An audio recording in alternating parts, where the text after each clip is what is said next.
You're listening to Runions Have Layers, the podcast where two siblings explore the many layers of life and mental wellness, where vulnerability meets strength and where every shared story is a step towards self-discovery. Join us as we uncover the richness of our experiences and find empowerment in every layer.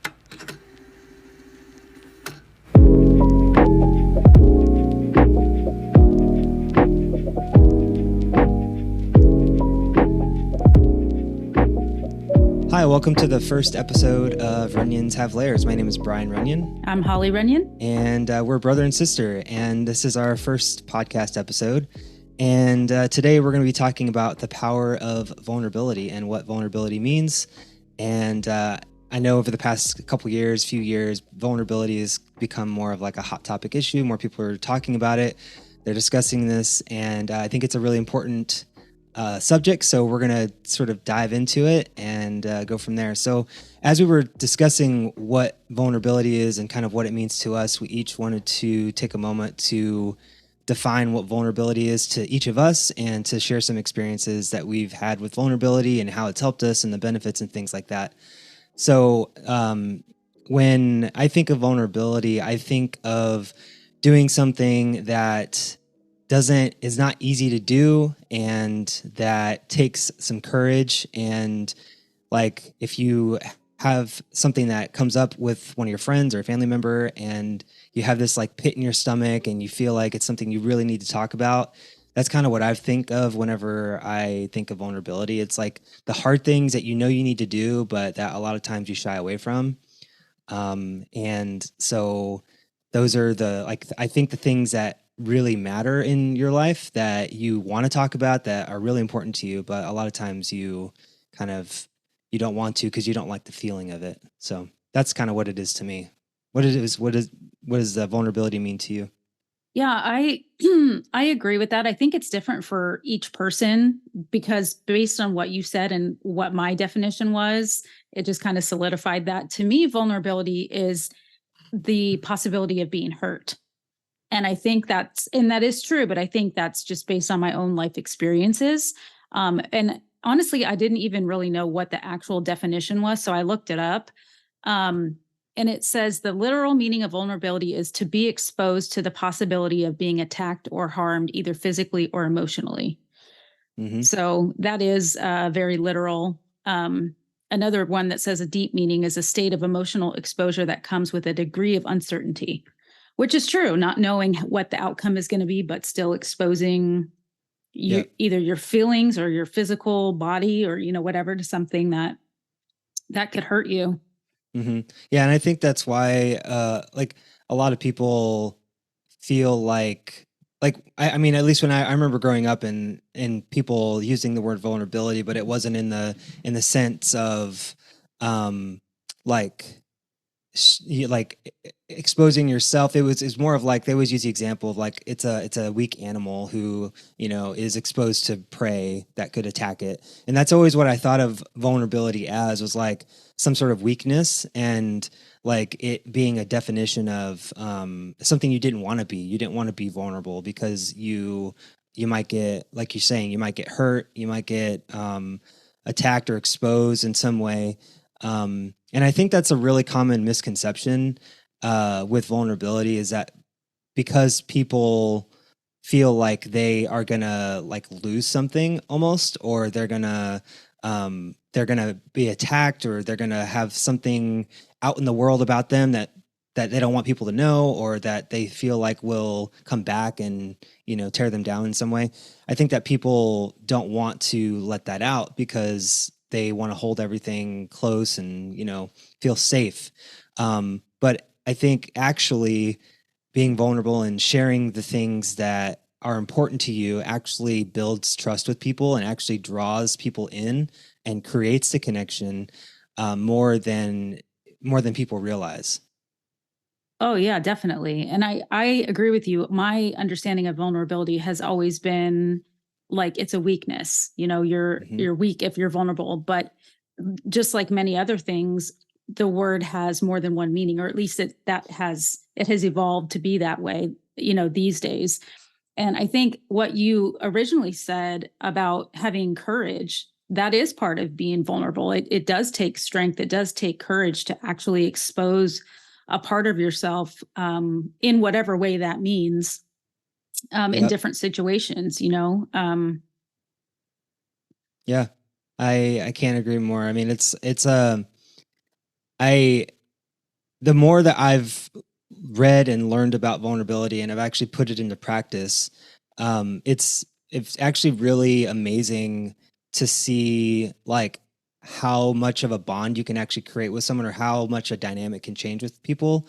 Um, and sometimes it's not always reciprocated. Not everyone is willing to be as open as I am about things or about how I'm feeling or to talk about feelings. I find that a lot of people actually are still very reluctant, even though I do share something personal.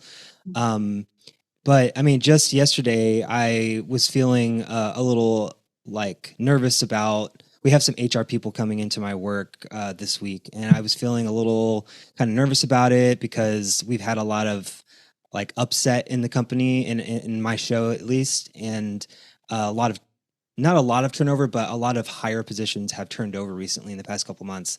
And we have HR coming in again, the same people, and I was a little nervous about it. And I reached out to my team, and I was just like, "Hey, like I'm feeling a little nervous about this, and I think that like I'm just not really sure what to think. Like, how are you guys feeling about it? Do you feel uneasy about it, or it's just kind of like affecting me mentally and emotionally a little bit?" And for a while, like they didn't respond, and I was like, oh, "Okay, they're just not going to respond to this." And like an hour and a half, 2 hours went by, and they both responded, and they just had such a like an amazing response, and kind of put how I was feeling at ease because they felt the same way, and it really opened up a connection between us that we didn't really have before because it's kind of the first time that I've opened up like that and sort of let them see how I was feeling. I mean, I'm a pretty open person just in general, but like I connected in a much deeper way than I had before, and they totally received it, and they shared a very similar mindset to that, and they were like, yeah, we're both kind of nervous about that too, and they kind of reassured based on past experiences and things that have happened before I got there. So I think that it doesn't always happen that way, and I think that people won't always reciprocate that and give you back the sort of openness that you're giving to them. But I think that once they do, it creates this connection between you that wasn't there before. It builds a little bit of trust. And I think that's a really important piece of it to understand that it is a way to grow connection with people. Yeah, definitely. Were those people subordinates, or were they? No, yeah, we're equals. We're on the same level. Okay. And Because I was gonna ask you how, because I don't manage anybody currently. And so I was gonna ask how vulnerability fits into leadership with you, mhm, because you have led quite a few people in different situations. And yeah. how does it feel to have to be vulnerable with people that are subordinate to you? I think that's another common misconception too, just to tie it into that piece of it. But I think being vulnerable is it's hard no matter who you're talking to. I think if you're talking to a boss, it has its own challenges. If you're talking to someone you're equals with, it has its own challenges. And I guess I can talk a little bit about that. So like if I'm talking to someone who's my equal I think we think that we're competing with those people because we might be competing for a promotion, or we might be competing for some sort of attention or like favor with our boss, or there I think there's a whole bunch of mindsets that you can probably apply to that. So a lot of people don't want to come across as like, oh, I'm weak, or I don't know something, or I'm not sure how to approach this, because they don't want to come off to their team as, oh, he doesn't know what he's doing. um, if you're talking with someone that you're managing, I think it's similar, that you don't want to come across that you're a leader that doesn't know what they're doing or what they're talking about. And I think that's baked into a lot of like the corporate culture and like fear-based leadership that has, come is just kind of stemmed from a lot of stuff. But I think corporate America just has become this very competitive, high octane sort of environment where you have to perform, you have to stay late, you have to work extra hours, you have to fill in the blank in order to gain a promotion. And that comes with the cost of like kind of isolating yourself and doing things alone and competing and comparing. But I think that people who work on teams, especially, the more that you actually connect with each other and are more open and vulnerable and transparent about what you're doing, not even just vulnerable and not like, like the feelings part of it, but just being more open and transparent about, like, I know we have to work on this problem, but I've never encountered this before. Like that, yeah, that's a vulnerable thing to say that, Yeah. like, we're working on this thing and this new piece of our work, and I've never encountered anything like this before, and I just don't know where to start. Can you help me like sort this out? And I think that opens up the conversation to like other perspectives, that it's not just like I know what I'm talking about and I'm going to tell you what we're doing, but it's like there might be other people that are working for me that might have a lot more experience in this part of what we're trying to do. And even though they're my subordinate, quote unquote, doesn't mean that they don't know less than me. It doesn't mean that they are at least have less experience than I do. It just means that in this situation, I have the authority. That's all it means, Yeah. But I think that like connecting with people that you're working with and trusting that they can bring what they know to the table, that's a really important piece. And it sort of invites that connection and that conversation to what you're trying to solve. And so, I mean, like I said before, sometimes people aren't open to it and some people don't want to offer anything. But 9 times out of 10, whenever I do, it does open a conversation. It opens up some sort of curiosity.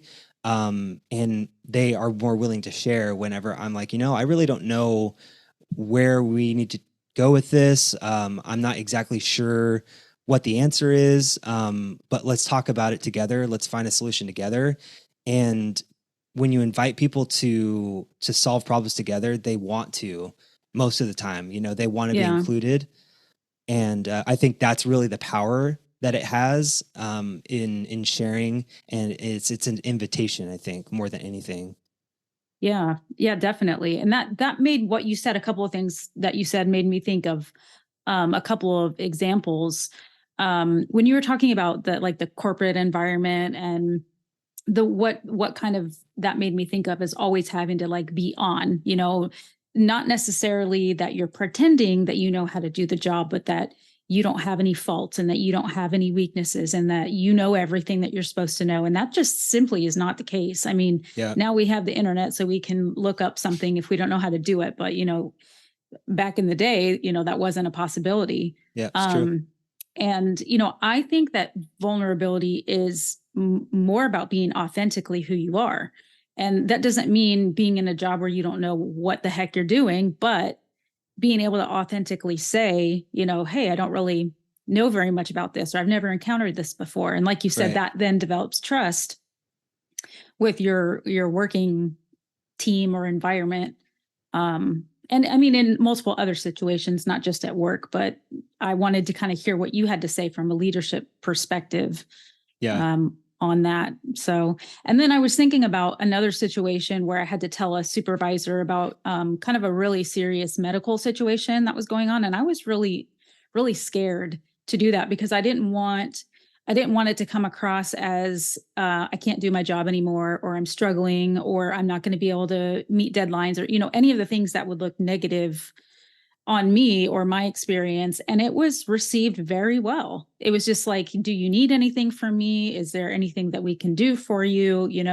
And the reason I felt like that, and this goes back to my original definition, is I've had my health conditions and things like that used against me previously in personal relationships, but also in a work environment. So it was really scary to just be like, this is what's going on right now. And I'm so glad I did, because it opened up that trust and that, avenue of being able to go to one more person specifically at work, And that was just nice. It was something that I hadn't experienced before.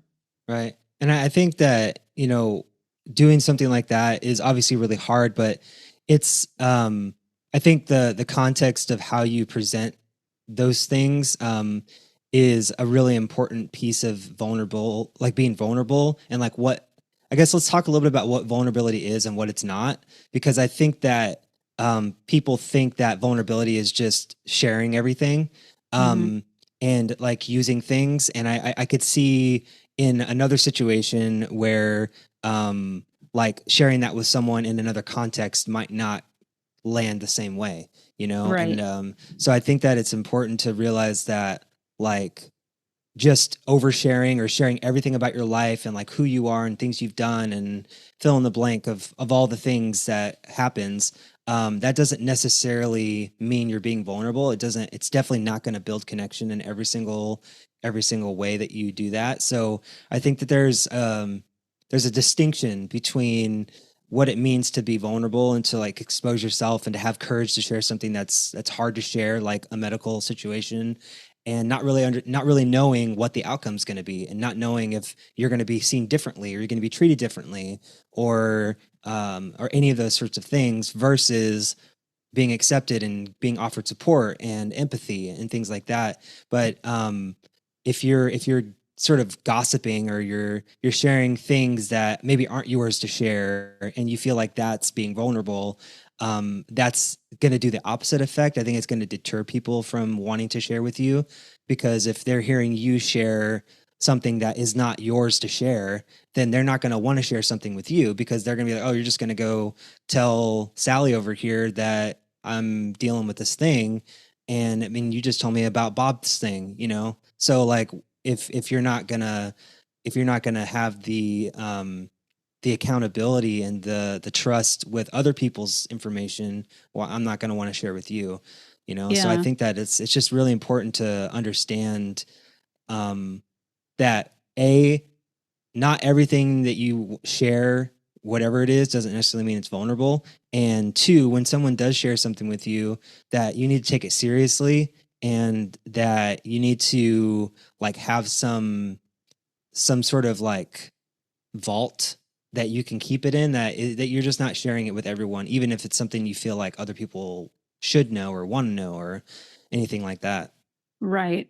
And I think that, everybody views vulnerability so differently because, like I said before, based on our own experiences, but it's also um kind of a protective mechanism. We don't like to appear weak, or don't want the possibility of being hurt, and so there's kind of a sense of control. Well, I'm not going to say that. But I think it's also important for us to recognize that you and I are speaking from a place of privilege, because there are a lot Mm. of people who cannot be vulnerable just Yep. because it's unsafe for them in their particular situation.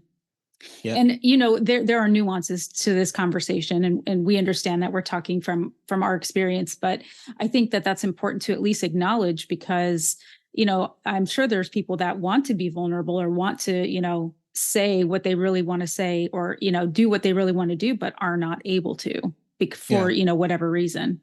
Yeah, that's true. And I mean, it's just speaking of like privilege, I think I'm really happy you brought that up. Like we live in America, and just with that alone gives us a lot of privilege to talk about the things that are bothering us, and that how we feel about things. And so just generally speaking, I feel like we have privilege at that level, just based on where we are and where we live.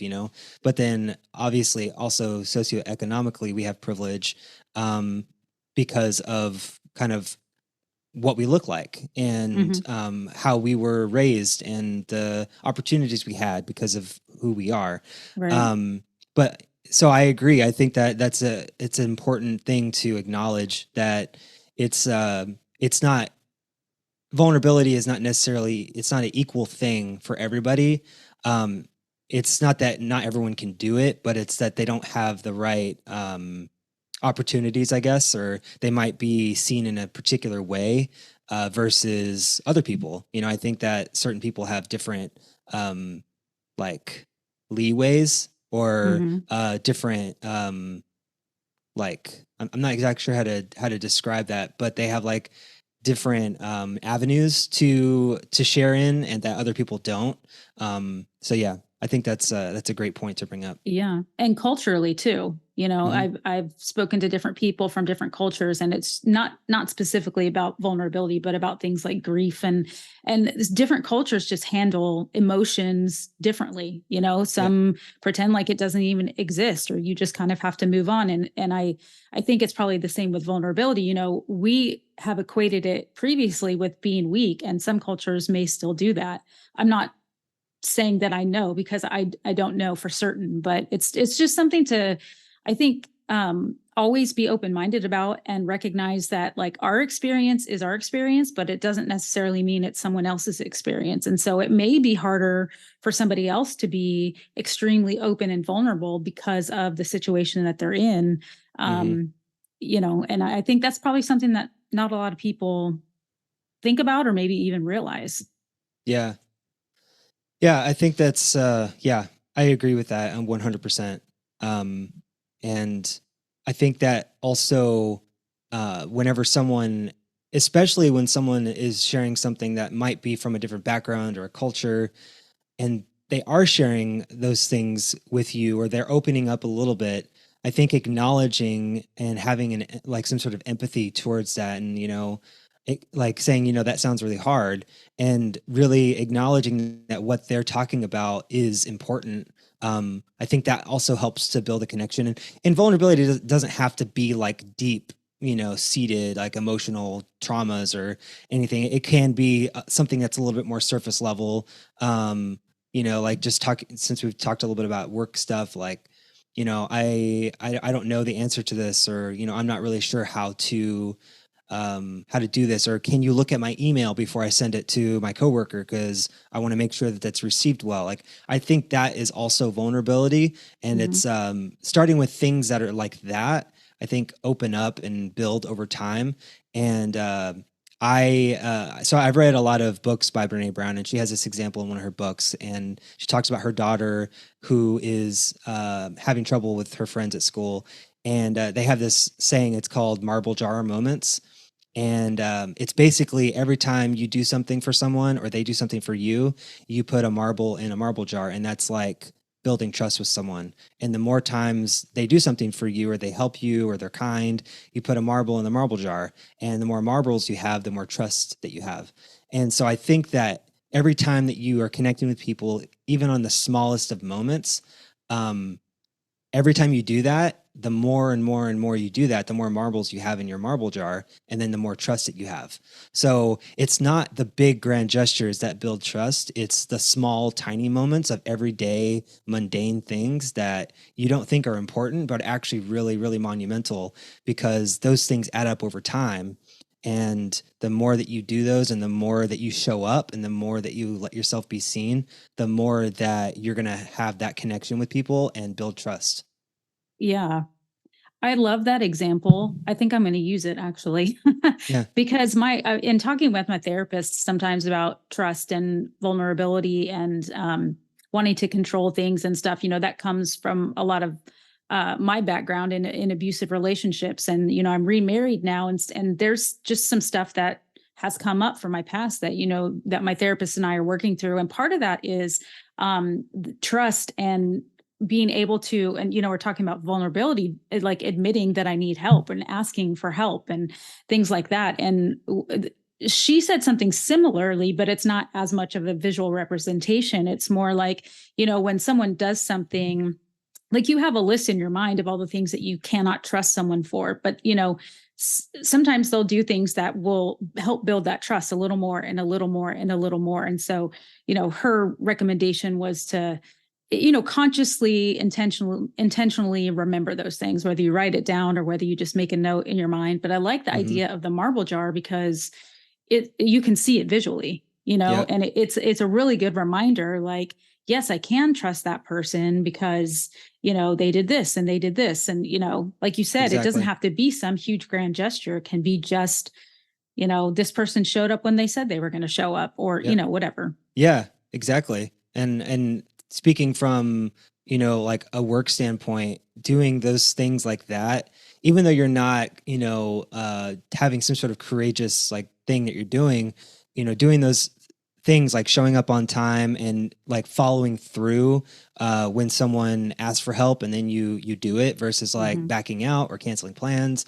Um, those sorts of things are what really matter and really make a big difference to most people, because reliability is a huge part of being able to trust someone. And so yeah, the visual representation is super helpful for me because I'm a visual person, and so I can just picture that in my mind, and it's a really great way to frame it for me. Yeah, Yeah. absolutely. We kind of want to talk a little bit about how we approach vulnerability and some things that we've learned along the way. And I think for me, um, I I started out when I was started learning about what vulnerability was and how great it was to connect with people.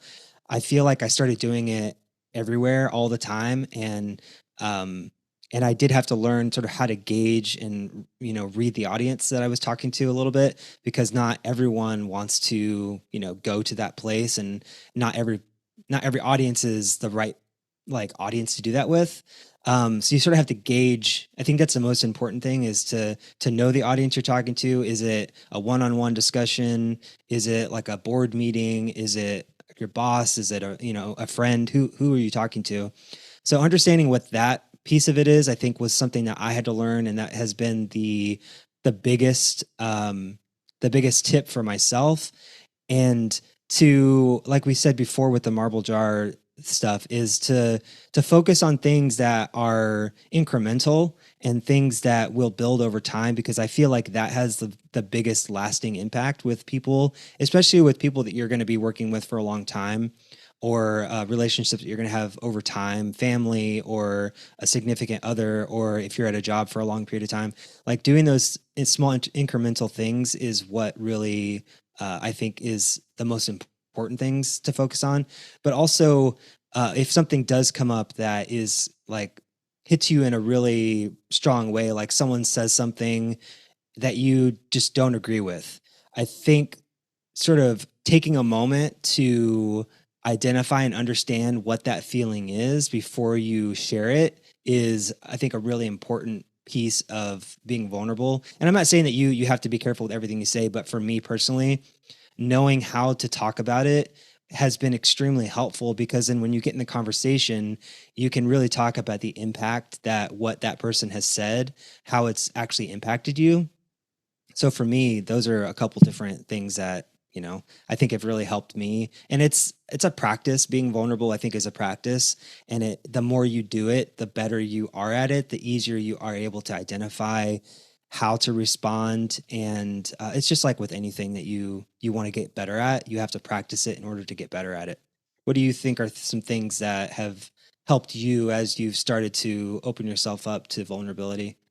Well, I think that it's important to remember that, as you sort of mentioned earlier, there's different um layers or different levels of vulnerability. Like the vulnerability that you have with your supervisor at work versus your partner versus your children, that's all going to be different.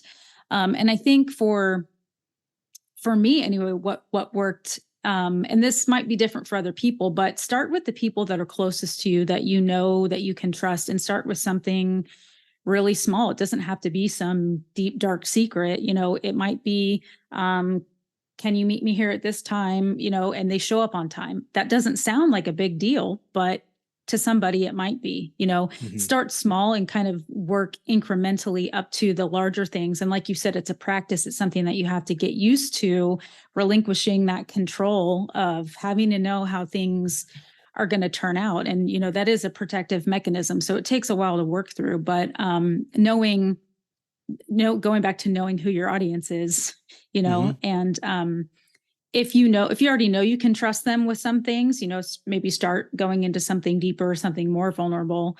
That's what's worked for me. But sometimes, it's still hard. Yeah. And I think that keeping track, like with the marble jar that we talked about, that's something that has also helped me to realize that it's not a futile effort. Like it is going somewhere. There is trust being built. And, be intentional about notating or remembering the person's response. I keep thinking of the situation with my husband and I, and it's like sometimes I want to go to him and tell him, oh, I'm doing this with my business, or I'm excited about this. And because of previous relationships, I'm scared to do that because of how the response was in previous relationships. And every single time that I've gone to him, he always says, congratulations, I'm so proud of you. Is there anything that you need help with? Which is a Yeah. total opposite of what I was expecting. And so reminding myself that it's okay to open up, especially when he has shown me multiple times that he's happy for me, but yet it's still hard for me to be vulnerable in that area. Yeah. I think because it's just something I'm trying to protect, like what I'm working on is so incredibly important to me, and I don't want anyone, crapping on it, Yeah. and but he never has. So it's also reminding yourself of, it's not just, oh, that, I'm being triggered and that person isn't from my past. It's more than that. It's, being intentional about building that trust with that person. Yeah, I can't agree more. I think it's super easy to, like, when you have shared things with other people and you're trying to approach the same thing, it is hard to do that because you have that fear of, like, getting rejected, or really not being heard of what you're trying to share with them. But that's where the marble jar comes in, because I'm sure that you have a lot of marbles, with your husband. And so, and that, like, the more marbles that you have, the more it's going back to the visual. It's important to visualize that as, like, when you're sharing with that person, that's something that you can sort of think back on, like, okay, is this something that I feel comfortable with this person? And you can sort of check the boxes of, like, yeah, they've done this, they've done this, they've done this, and we have built a rapport. And so you feel comfortable sharing, more things and deeper things. And then it's easy to not want to go, but in my opinion, this is how I approach things, and I feel like maybe this might be a downside to my personality, maybe, is that I feel like a lot more trusting towards people, I think, in general, until I can't trust them. And so I try to, in most cases, I try to give people the benefit of the doubt and to trust them and to let them show me that they can't be trusted first. And I know that is peppered by past and experiences, and I absolutely have dealt with that too. But I think, in talking about intention, if you go into a conversation, you want to go into a conversation with someone and you're not quite sure, to, go in with the intention of, what, I'm going to share this and I'm going to give them the benefit of the doubt that they're going to receive what I'm saying. And then your mindset going into that conversation is more positive. It's going to help you share what you want to share. It's going to be a little bit easier. And then if they don't receive it, or if they give you a completely just like, whatever, I don't care about what you're talking about, then you can know for next time, this happened last time, and maybe I'm not going to share this with them. So I think it's important to think back and to go in with something that is with positive intention. And also, when people are giving you information back, to not make an assumption about what they're trying to tell you, or what their agenda is, or anything. I feel like that's a whole other conversation. A lot of people don't do this, and this is kind of more deep of a conversation for later, but the short version is pay attention to how your body is feeling, because that gut feeling and that intuition is telling you something. And so if you're really, and being vulnerable is going to make probably almost anybody nervous. But like, if it feels like there's just so much resistance, and even after you tell someone and how they respond, pay attention, because your body doesn't lie to you. And so, if you're feeling that pit in the middle of your stomach, like, I really don't want to open up and tell this person, honor that feeling and listen to your body, because that is a huge indicator as well. Yeah, it's the fight or flight response, usually. And I mean, for me personally, when I feel that, it's that's usually an indicator that I need to talk about what I'm feeling. Because I feel like, I mean, my perspective on, I guess, emotions in general is I feel like emotions are driving everything, and it really informs our physical response and our mental response. But everything to me, I think, ties back to the emotions and what our body, how we feel, because that's just, it drives everything in our lives. You know, the way if we feel tired, our body is not as energetic and our mind is not as quick and sharp. Um, and the more that we allow ourselves to release those things and to get them out of our body, the less it's going to affect our physical body and our mental mindset. And so the less you talk about them and the more you hold them in, the more your body has to deal with whatever that emotion is. And it's going to have effects on your body. It's going to have effects on your mind. You're going to be thinking about it all the time. You're going to stress about it.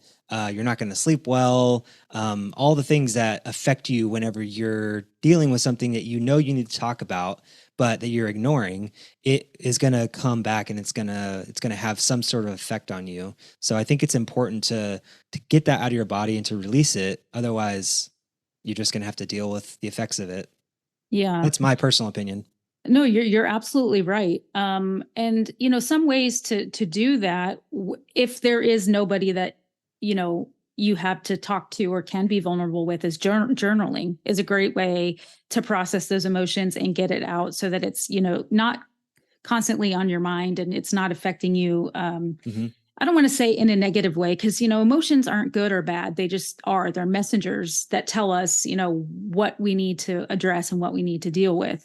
Hmm. But writing out those types of things in a journal can be really helpful. Yeah, that's a great segue, because I think the next thing we're going to talk about is practical tips Oh, okay. for like, dealing with the vulnerability, the emotions, and how to sort of get past the hurdle to start sharing, and having conversations with people that maybe you need to have conversations with that you aren't able to. There's a whole lot of resources out there.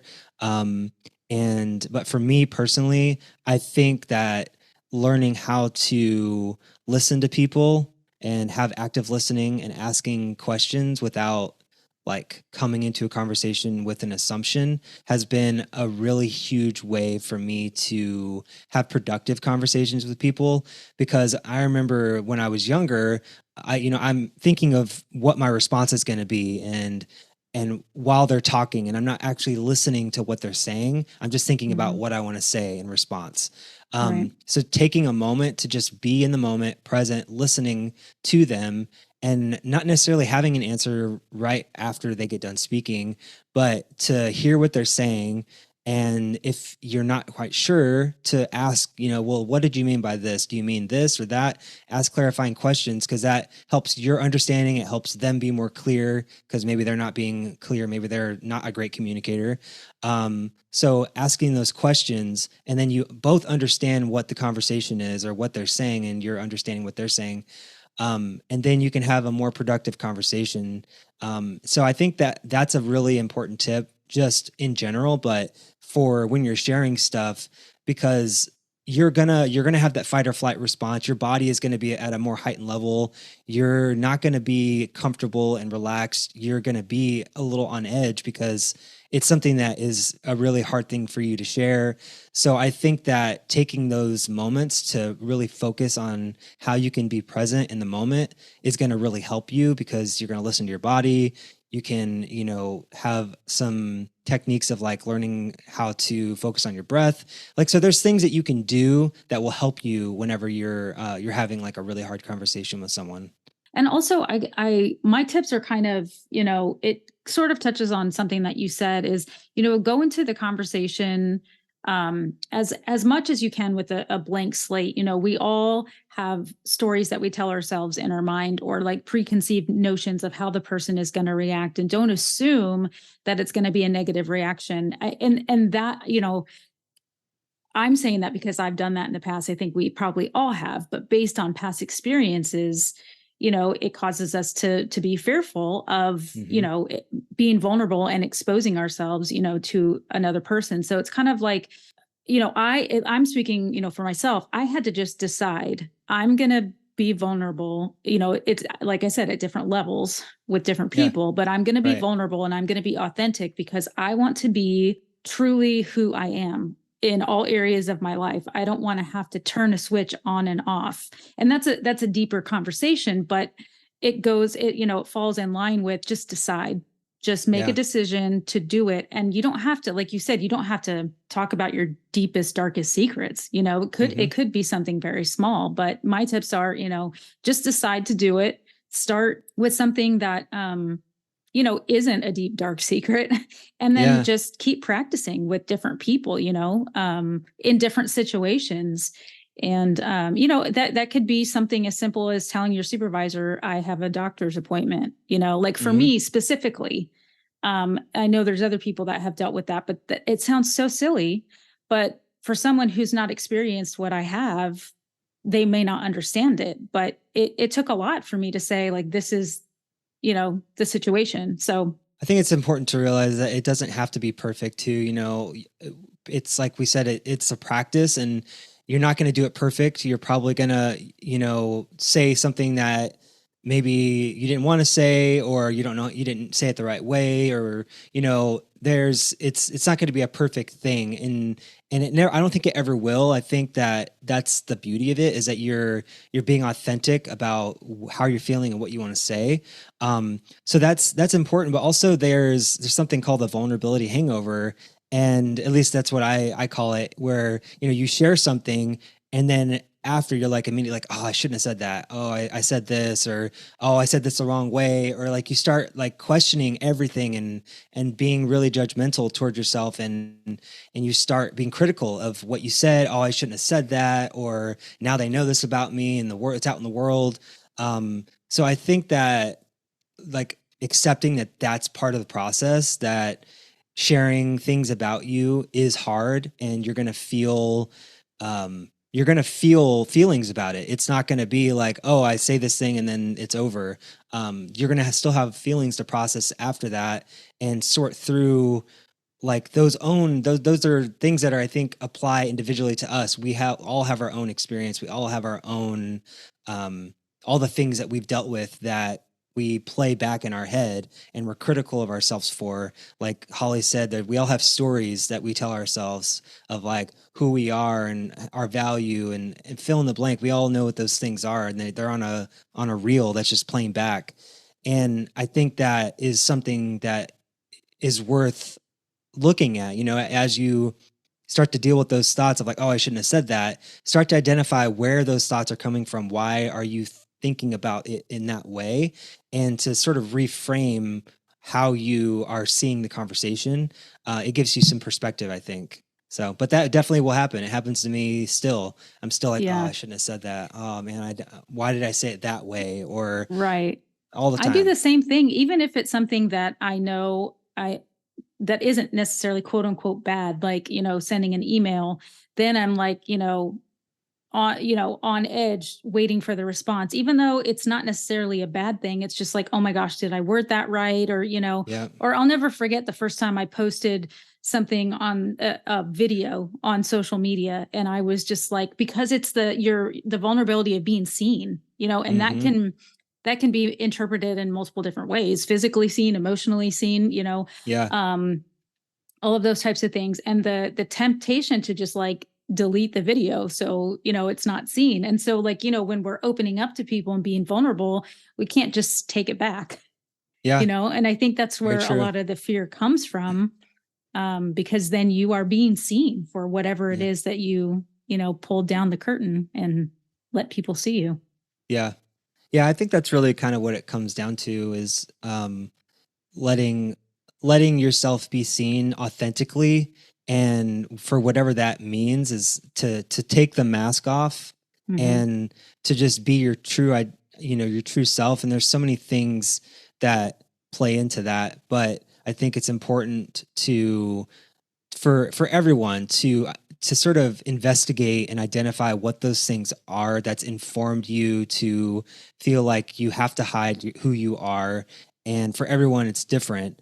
And to let yourself pull the mask down and to just be who you are and not really care what people think. And not that you shouldn't change or that you can't grow or that you shouldn't listen to feedback, but that you can be who you are and also be open to change too. I don't think those are two exclusive things, but I think that's really what it comes down to is just like being open and, letting yourself be seen. Yeah, I agree.